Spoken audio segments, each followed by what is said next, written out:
Negara ini dikepung oleh tentaranya sendiri, melibatkan tentara dalam penegakan hukum di daerah-daerah perkebunan, kehutanan, dan seterusnya. Kalau kemudian kita begitu gerah terhadap kritik terhadap pemerintah, maka kita sama saja membiarkan pemerintahan kita itu menjadi pemerintahan yang otoriter.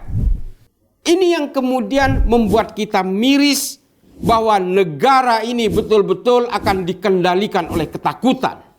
Di ruang-ruang digital, di media sosial, hampir setiap hari saya diserang bahwa kalau kita ingin membungkam suara-suara kritis terhadap pemerintah ini, maka kita sama saja dengan membiarkan kezoliman itu.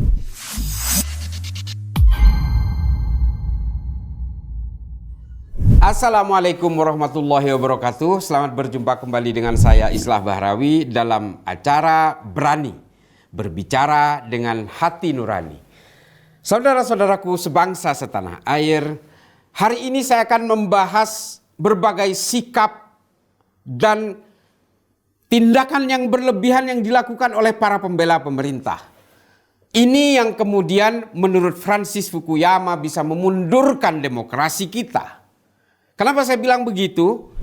Karena banyak sekali entah dilakukan oleh siapa, tapi dia membela kepentingan pemerintah, lalu kemudian kepada masyarakat yang kritis mereka melakukan teror secara digital atau secara fisik. Ini sudah banyak dilakukan dan kita temukan juga menimpa Profesor Dr. Arifin Muchtar atau Uceng.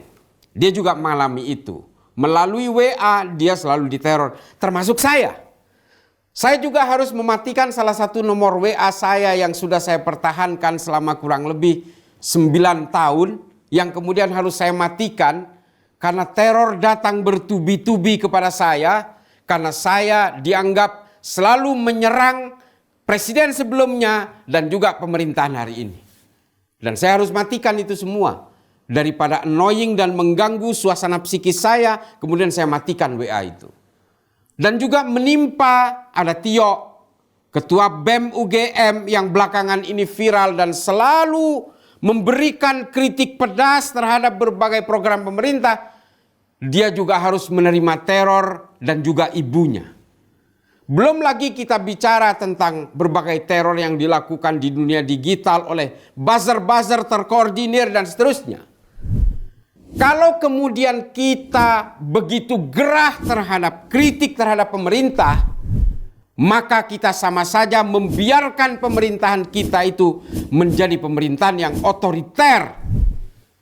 Ini adalah pola yang sama yang dilakukan di berbagai negara. Ketika rakyat tidak boleh lagi bersuara, maka itu sama saja dengan menggelar karpet merah terhadap berdirinya otoritarianisme di negara kita. Melibatkan tentara dalam penegakan hukum di daerah-daerah perkebunan, kehutanan, dan seterusnya. Negara ini dikepung oleh tentaranya sendiri. Di Afrika sudah terjadi berkali-kali hal seperti itu. Ini yang kemudian membuat kita miris bahwa negara ini betul-betul akan dikendalikan oleh ketakutan. Dunia teror hari ini dialami oleh banyak orang yang menyuarakan kritisisme kepada pemerintah. Saya seringkali mendapatkan bulian secara pribadi di ruang-ruang digital, di media sosial. Hampir setiap hari saya diserang. Sehingga akhirnya sudah hampir 2 bulan ini saya menonaktifkan akun Twitter saya. Berbagai ancaman banyak terjadi terhadap saya. Apakah saya kemudian harus melaporkan ini kepada polisi? Saya kira tidak perlu. Yang kita minta adalah kesadaran kolektif bahwa kalau kita ingin membungkam suara-suara kritis terhadap pemerintah ini, maka kita sama saja dengan membiarkan kezoliman itu. Saya ingat betul apa yang dikatakan oleh Profesor Dr. Mahfud MD. Tindakan pengecut adalah ketika kita diam melihat pemimpin dan pemerintahan yang zolim. Tapi kita akan berani kalau kita bisa memberikan nasihat, saran, dan kritik kepada sesuatu yang tidak benar. Itu dikatakan oleh Profesor Dr. Mahfud MD dalam ceramahnya di Masjid Cud Mutia belum lama ini. Oleh karena itu, saudara-saudaraku sekalian, mari kita dukung suara-suara kritik terhadap pemerintah sepanjang kritik itu benar, solutif, dan bukan hanya bersuara menyerang secara personal, ad hominem, melakukan penyerangan-penyerangan yang sifatnya tidak terhubung dengan berbagai program pemerintah. Saudaraku Tio, Ketua BEM UGM, saya sangat menghargai. Mari kita dukung orang-orang anak muda, mahasiswa yang seperti Tio ini. Dia berani bersuara karena dia sudah betul-betul gelisah oleh berbagai situasi yang berada di sekelilingnya. Mari kita amankan dia. Jangan sampai ada kekuatan-kekuatan yang menteror dia sehingga membuat dia tidak lagi menjadi pemberani. Sampai hari ini, Tio yang saya tahu, dia adalah pemberani. Dia tidak akan surut hanya karena teror-teror yang sebenarnya hanya dilakukan oleh para pengecut itu. Kami semua hanya ingin pemerintahan ini berjalan baik, bukan karena dendam politik, bukan karena dendam kekuasaan dan seterusnya. Kita semua punya pilihan yang berbeda dalam Pilpres 2024 kemarin. Tapi kita semua sudah selesai dengan semua itu.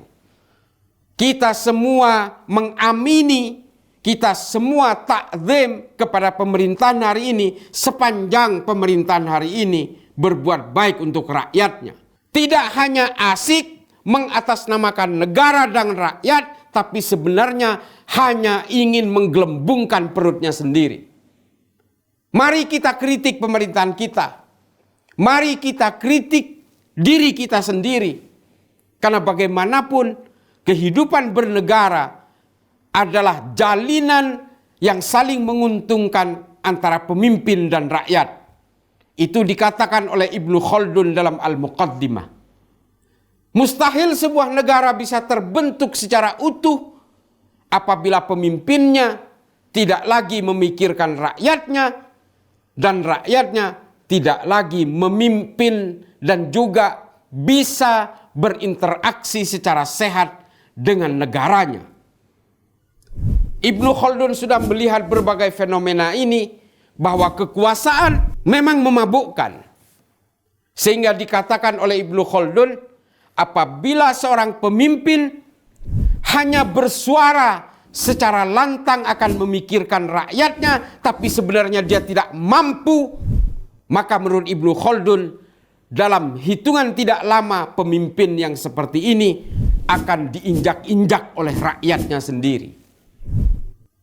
Dan ucapan dari Ibnu Khaldun ini sudah seringkali terbukti.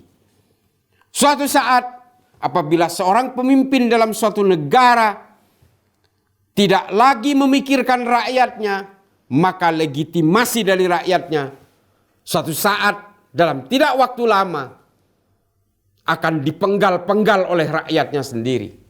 Dan itu terjadi ratusan ribuan kali di muka bumi ini sejak Ibnu Khaldun menulis Al-Muqaddimah pada abad ke-14 lalu. Mari kita semua mawas diri, mari kita semua menjaga diri kita, mari kita semua menjaga keluarga kita, agar keluarga kita tetap menjadi keluarga yang ikut serta dalam peradaban manusia, ikut serta memakmurkan rakyatnya, memakmurkan negara ini dengan cara tidak lagi menggantungkan sepenuhnya kepada pemerintahan yang seperti hari ini kita hadapi. Mereka sibuk berdebat dengan kekuasaan. Jadi, mohon maaf apabila saya sedikit meluap-luap di bulan Ramadan ini, karena memang kebutuhan rakyat, perut rakyat yang lapar tidak akan pernah bisa ditunda kecuali pemerintah mau memikirkan rakyatnya sendiri agar secepatnya bisa memakmurkan rakyatnya secara kolektif, secara merata, tanpa harus sibuk untuk menggendutkan perutnya sendiri. Wallahul muwaffiq ila aqwamit thoriq. Assalamualaikum warahmatullahi taala wabarakatuh.